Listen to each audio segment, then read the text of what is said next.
Aaron, I know you don't have to have the roster in yet, but do you know what you're going to do?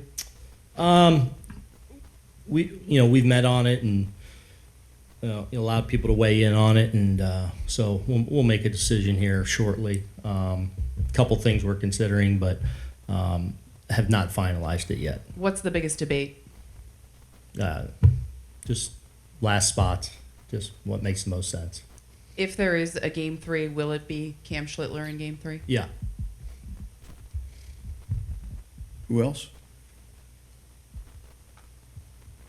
Jack, sorry, didn't see. Aaron, you've talked a lot about what makes Fried so deceptive, so unpredictable. If you could just describe what you've thought about his season and why you're so confident about giving him the ball tomorrow. Yeah, I mean, obviously he's had an outstanding season. He's been a great pitcher in this league now for a while. That being said, you're one of the big free agents out there. You come to New York, can be a challenging and daunting thing. He's handled it so well, so seamlessly. Just forget the pitcher for a minute. Just his makeup, the person, the teammate he is, has been more than I could have ever imagined. Honestly, he's been outstanding. Between the lines, he's a great athlete. That's I think his biggest. That's the biggest thing he has going for him. It helps him in his delivery, his stuff, obviously the way he controls the running game and moves and, bounces off the mound and things like that. It's just, I heard he could really hit. He can really run. Like he's told me, like we get in a pinch, like he's the extra outfielder. Those kind of things, and I believe him. Like he is a really phenomenal athlete. And within that, then you go look at the stuff in the arsenal. It's vast. It's a lot of different weapons, a lot of different ways to beat you. I would say a lot of really plus pitches. It's not like he's got two pitches that are necessarily bread and butter, and then he's got 4 or 5 weapons that he can on any given night get a lot of different hitters out with. Pete. Aaron, would you consider catching Ben Rice tomorrow with Fried, or is that something? Wells will catch tomorrow. Wells will catch tomorrow. And would Ben be at first base, or would you have Goldschmidt? Probably Goldie. Okay. Yeah. Chris? Kind of along the same lines, but since the trade deadline, you've used righty-heavy lineups against left-handed pitching. Mm-hmm. Is that the expectation for? No, not as much probably tomorrow, but again, I haven't made any final decisions yet, so I'm kind of working through that still. Is one of the factors you're weighing that some of these guys, Rice, Grisham, have kind of carried you offensively all year rather than going with a platoon advantage? Not necessarily. No. Trying to win the game. So, but obviously Max being on the mound, factors in, and so still weighing it. And I'll try and do what's best for us. Pete and Greg. Aaron, what's been your impression of Garrett Crochet, considering it's only his second full year as a starter, coming over to a new team, new division, from what you've seen of him this season? Yeah, an ace. He's been one of the handful of, or even smaller than that, you can probably count on one hand the amount of guys he's in the running with in all of Major League Baseball for the season he's turned in for them. He's clearly become their ace and their horse, and from what I understand, been phenomenal behind the scenes too. And so they got themselves a good one. I guess kind of beyond the obvious, what makes him tough on the mound, for when you guys see him? Well, I think it's big stuff. Obviously, 100 mile an hour, the cutter, sweeper, change, but then his size and deception that he creates. It's if you threw a silhouette up there, there's no confusing who it is, But I think with also having great stuff, there's really good deception in there that allows that stuff to really play, and then the ability to put the ball where he wants. Obviously, he gets a lot of chase too, but the ability to first and foremost be able to be a strike thrower with that stuff, with that deception, puts him in a pretty good place. Greg. Jazz a full go for tomorrow? What's that? Is Jazz a full go for tomorrow? Yeah, Jazz should be good.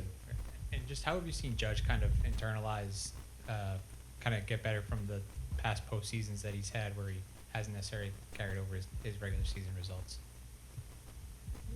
I don't. How is he in? Like how has he responded to it? How has he tried to use it to get better in subsequent postseasons? Look, Aaron Judge is the greatest player going, and he's unbelievable day to day. Like he's unbelievable at the grind. He's unbelievable at the routine. And he has an obsession too with always trying to get a little bit better wherever he can, and he's worked very hard at that year in and year out to where can I make little improvements in my game, and that's adjustments at the plate, that's tightening up a routine, that's learning over the years how to do the daily grind a little bit better. So he's always looking to how can I get a little bit better, and I think a lot of the great ones do that. Eric, you had one. You've managed a bit over the years against Alex Cora. How would you describe him as a manager and preparing to face one of his teams? A good one. I think he's really good. I think he, he's they play the game within the game really well. I think he's a really good leader. I think his team, kind of embodies who he is, and I think he does a really good job of helping set and define the culture over there. That and obviously, they've gone through a couple of tough years, but he's always been the clear leader of that group, and you started to see it come together a little bit last year, I felt like, and now, obviously this year after a little bit of an uneven start, they've really become obviously a very good team and one of the best teams in the league here the second half of the year. And but I think a lot of people saw it coming too, contrary to what I think he's played the little engine that could over there a little bit. I think a lot of people knew the Red Sox were coming this year. So, but I think he's one of the game's really good ones. Brian, to the left. You did have Rice catch Fried last time out. So how close a call was that for you to have Wells start in game one? No, I was catching Wellesley. Why? Because I think Wellesley's really good back there, and it's been really good with Fried. Wellesley's actually swinging the bat really well here down the stretch as well. Like, if just because Rice isn't in there doesn't mean he doesn't impact the game in a big way. Like that's a big thing. Like with a lot of these matchups, is like sometimes you're putting them in a better spot to impact the game. Sometimes when they're coming off the bench in a situation, whatever it may be. Ron. What does the speed of your current roster give you in terms of what you think about options for late and tight games? Yeah, I mean it's definitely been. I've loved having it. We've tried to get more athletic over the last couple of years, especially as the kind of the rules have made it a little more athlete friendly, which I think is a great thing. And we finally got to a point, I feel like, especially in the second half and at the deadline, where, man, we got 4 or 5 really good athletes capable of changing the game a little bit on the bases, but then a number of other guys that are also really hold their own out there as well. So I feel like it's been something that's been part of us playing really well is the athleticism we have. And, hopefully that shows up here in the postseason for us too. You think that shows up more in postseason games that are more likely to be tight in late innings? Not necessarily. I mean, I feel like we've done well on the bases the last couple months and really impacted some games. You never know how a game's going to be impacted in the postseason. It's sometimes one pitch. It's hard to say, but I know we have that more of a weapon in that way. As we enter this postseason. Gary.